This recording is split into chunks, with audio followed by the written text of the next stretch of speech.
যার পীর নেই তার পীর শয়তান, এই কথাটুকু কতটুকু সত্য? এটা তাদের শয়তানের ওহী।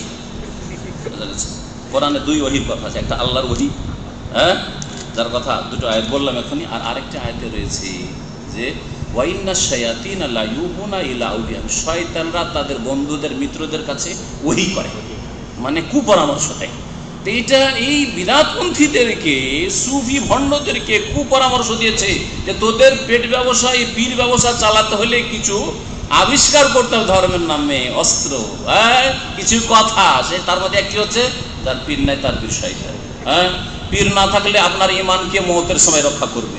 কোন হাদিসে আছে যে মওতের সময় পীর যে রক্ষা করবে? আরে পীরের কে রক্ষা করবে সেটাই তো দেখেন আগে। হ্যাঁ, আপনার রক্ষা করা দূরের কথা, আমার ঈমান আমি কি করে রক্ষা করবো? আমি নিজে পেরেশান, আর আপনার ঈমান আমি কি করে রক্ষা করবো? আমাকে পীর বানিয়ে বসে থাকবে না। বোঝা গেছে?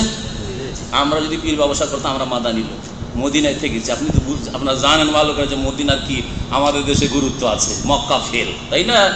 তা মাদানি হুজুর বললে মেলা মুড়ি পাওয়া যাবে, কিন্তু এই ব্যবসা করে জাহান্নামে চলে যেতে হবে। এই ব্যবসা করলে সোজা নিঃসন্দেহে আমাকে জাহান্নামে যেতে হবে।